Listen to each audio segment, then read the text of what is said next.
Hello, my name is Austin Moore, and I'm a student in college writing 2, and I wrote College Comedian Oversensitivity.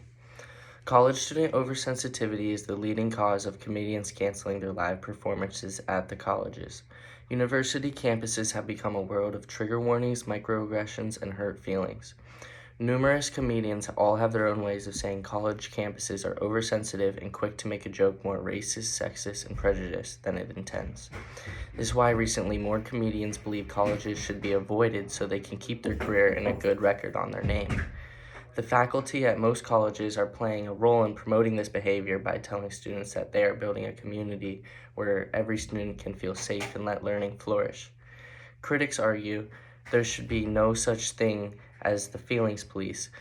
Students shouldn't be led to believe they have the right to not be offended. I argue that colleges need to change how they deal with students' emotions and comedian oversensitivity. It is necessary for our development as a society, and we can see how this issue exists with the all too common pity of student emotions, how comedians are pushing back, and how faculty plays a role in promoting this behavior. In recent decades, colleges have inherently become more soft to students' emotions, knowing that they don't want to upset the ones that pay them. This is a major issue because now instead of worrying about the material students are learning, they're more worried about how the material is going to make the students feel. Philip Dean, author of What Could It Mean to Say That Today's Stand-Up Audiences Are Too Sensitive, stated, I argue that excessive or deficient moral sensitivity distorts audience receptivity to humor. College students are more likely insecure with themselves since it's a rough time in their life, causing them to be less susceptible to humor and more likely to take a comedian's joke as an insult. Today's audiences are motivated by a self-congratulatory righteousness that makes them feel empowered and publicly signals their virtue. They claim a right not to be offended and accompanying right to cancel those who offend them, but no one has such rights. Dean 8. Cancel culture is a group of people online who get offended as a community and try to bring down the artist or comedian. These accusations are a serious thing now, and a comedian's entire career can be ruined by one mistake or angry student that blows a statement out of context to make a point. Comedians are recognizing the pitying college students' behavior, and changes need to be made for future live performances to continue. Comedians are starting to realize what's going on at the college campuses and deciding to cancel future shows due to oversensitivity. But we can't blame them. They're just pursuing their best interest in hopes of keeping their career and building an audience that actually enjoys the entertainment they provide.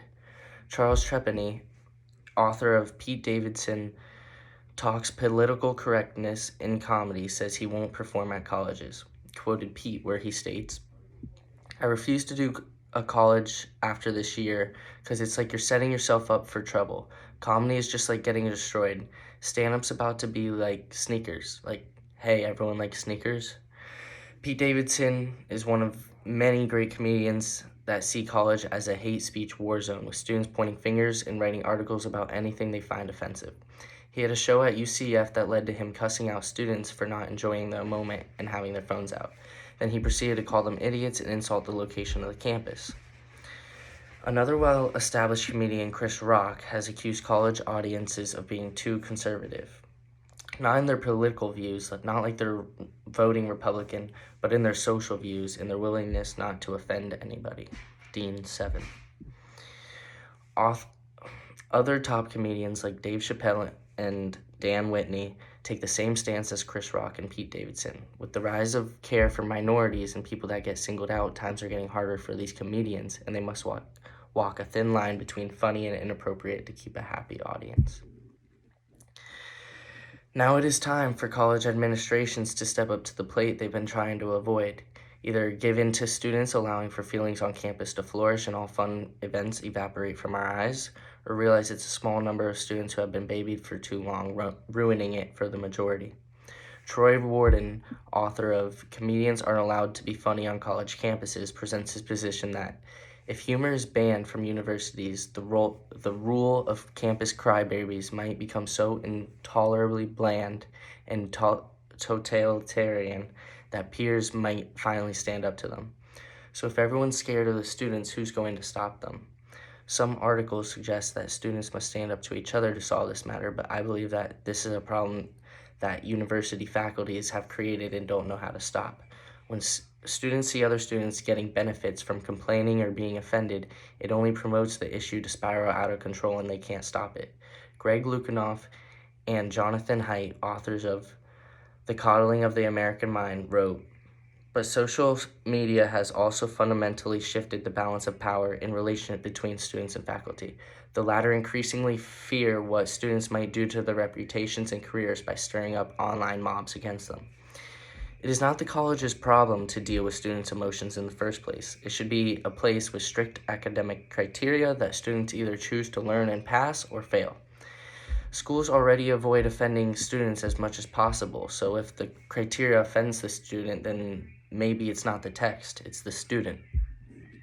The academic criteria can be directly correlated with comedians since college students can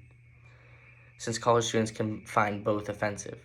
And for colleges to remain in power of the student, they must control their school. From researching, we realize how overprotective the faculty is and how it is feeding into students' behavior. It allows us to realize that the only way things will get better from here is if the faculty puts the hammer down and stands up to their students. But that's not going to happen because in their eyes, more students equals more money. So why not protect the students? They're the ones the college has to please. These situations are very real for students with PTSD, traumas, and triggers. If a comedian brings up something they suffered from in the past, it's not their fault they have a negative reaction to it. A person who is trapped in an elevator during a power outage may panic and think she is going to die.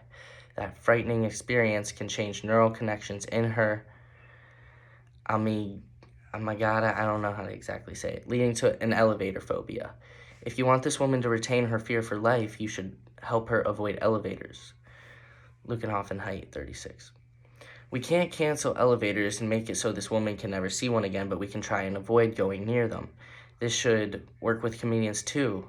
If the comedian is offending you while other people are laughing, then the student should realize they are oversensitive to this because of their past experience while others are not. One of the great truths taught by Buddhism is that you can never achieve happiness by making the world conform to your desires. Lukianoff and Haidt, 59. No one on earth can change their past, but through growth and knowledge, we can understand it and come to terms with it. Until then, people/students can receive tremendous amounts of help on and off campus to help them come to terms with their past. But it should not be the university's issue to conform to every student's past.